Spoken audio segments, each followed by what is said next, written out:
Uranus, the ice giant. This cold, bluish-grey marble seems like a desolate waste in the far reaches of the solar system, but in actuality, there are some fascinating facts about this planet which makes it unlike anything else in the solar system. I'm Alex McColgan, and you're watching Astrum. Stick with me on this journey and we'll explore everything you could want to know about Uranus.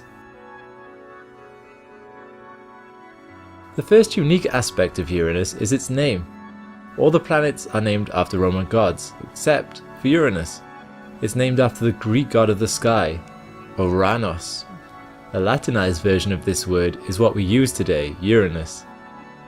Had they just kept the Greek version, it might have saved a bit of embarrassment as people stumble over saying Uranus in a polite way. It even has two ways to pronounce it, as no one has been able to definitively agree on the matter: Uranus and Uranus.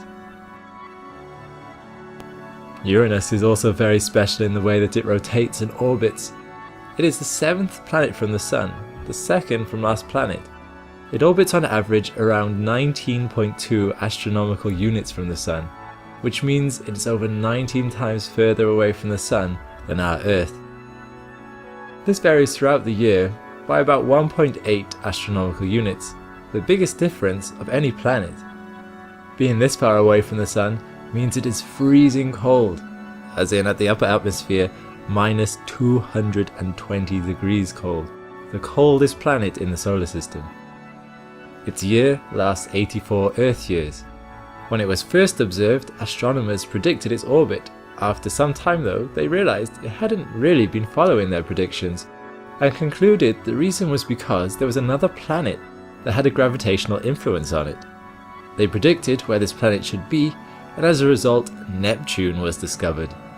Interestingly, the same theory surrounds this Planet X, which you might have heard about this year. Some far out objects in our solar system are not where they should be, and theory suggests this is because of another planet that has a gravitational influence on them. The hunt is now on to actually find this planet. Now what's really interesting about Uranus is its rotation. Most planets rotate like a spinning top on the table of the solar system plane.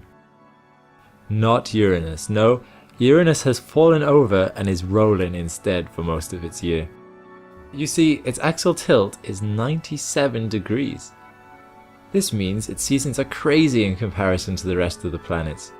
During its solstice, or the time of the year when the sun is highest or lowest in the sky, one side of the planet always faces the sun, while the other is in complete darkness. It kind of looks like the planet is rolling forward along its orbit. Only a very narrow strip near the center of the equator experiences day and night during this time, but the sun only rises just above the horizon. The poles get 42 years of continuous darkness, followed by 42 years of daylight. During its equinox, which is the opposite of the solstice, the planet has more of a normal day-night cycle. Uranus rotates once every 17 hours and 14 minutes. But because its surface is not solid, some parts of the atmosphere rotate faster than others. And due to high winds, some parts can make a full rotation of the planet in only 14 hours. This strange rotation means it's the only planet that gets more energy from the sun at its poles on average than its equator. For some reason though, the equator is hotter than at the poles, and no one really knows why.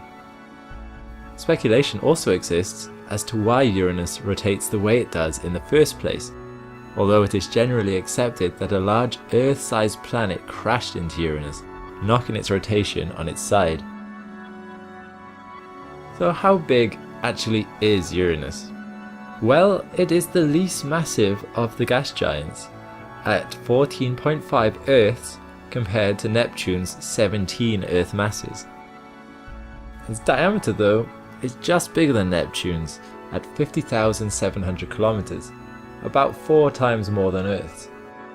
Because this mass is spread out over a large area, the gravity on Uranus is only slightly less than on Earth, at 8.7 meters per second squared, or 0.89 Gs. That would feel quite comfortable.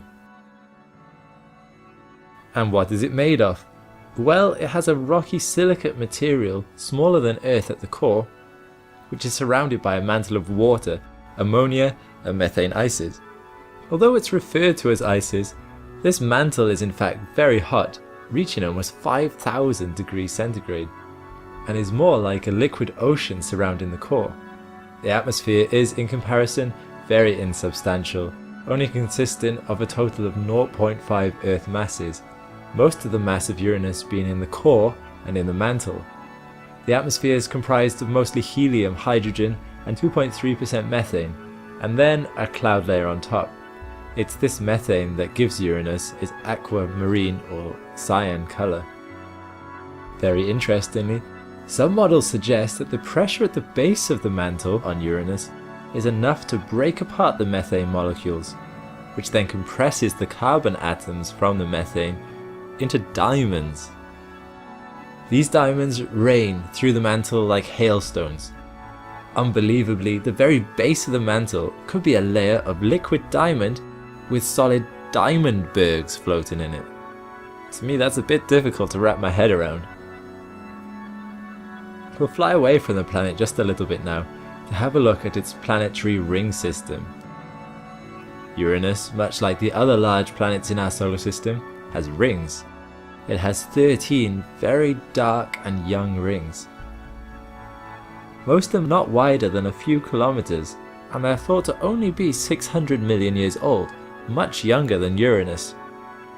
They are comprised of extremely small particles, the biggest being only a few meters across, made of water ice and dark radiation processed organics.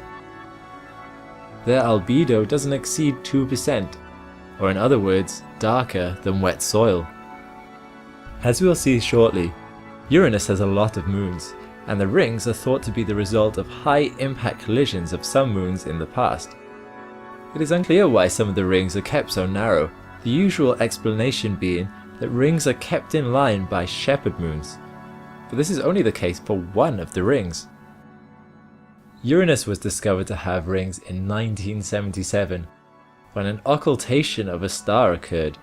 The star dimmed a few times on either side of Uranus as Uranus moved in front of it, confirming the presence of rings. Uranus has only been visited by spacecraft once. That was in 1986 by Voyager 2. Voyager 2 discovered a lot of the rings and moons of Uranus, giving us close-up shots of the faint ring systems. When Voyager flew by though, this only brought the total of known rings to 11. When Hubble was launched, it also had a look at Uranus, discovering 2 additional rings that had never been seen before.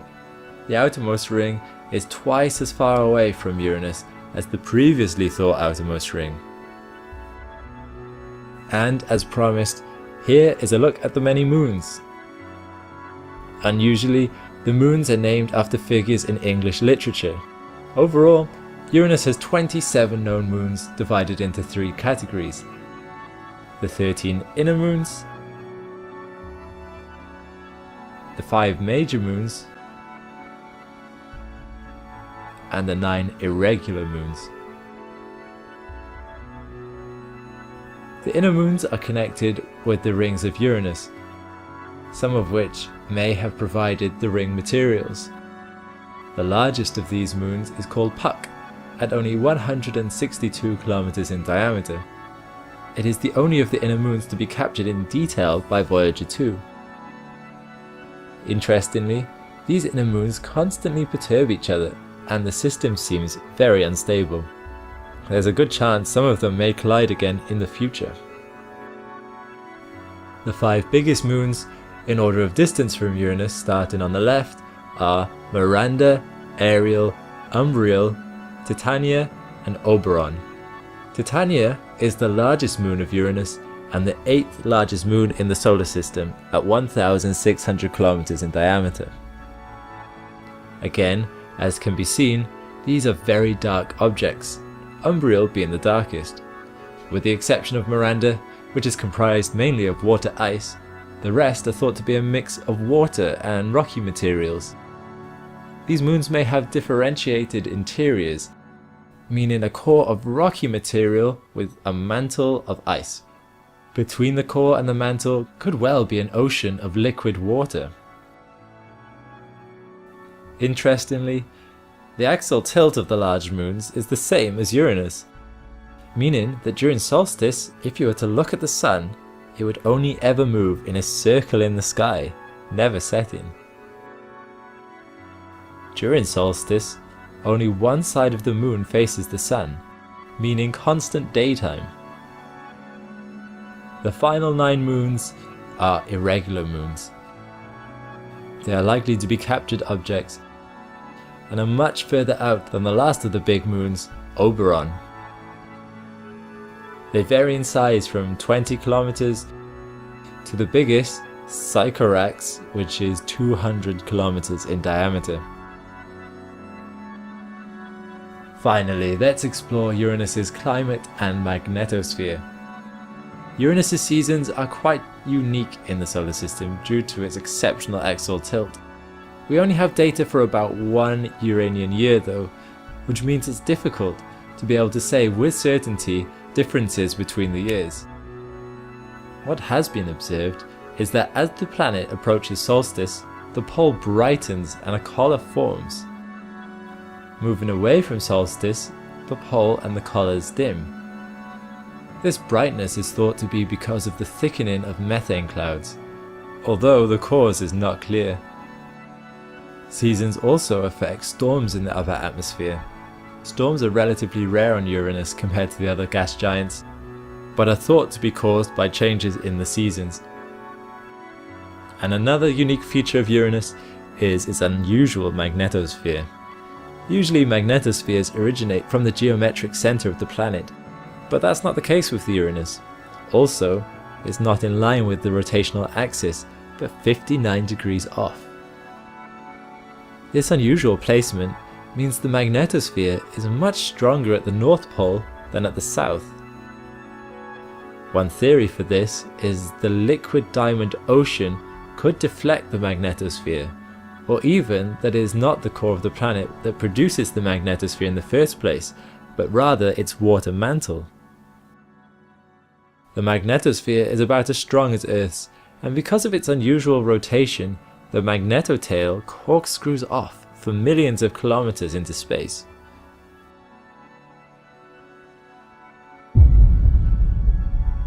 Well, thank you so much for watching. I hope you've learned more about this rather mysterious planet.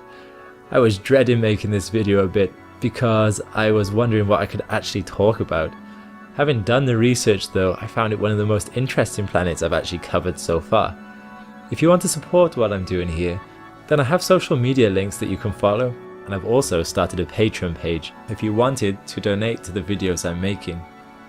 Finally, I've made a lot of other videos on space and other planets you may be interested in, so be sure to check them out. See you next time.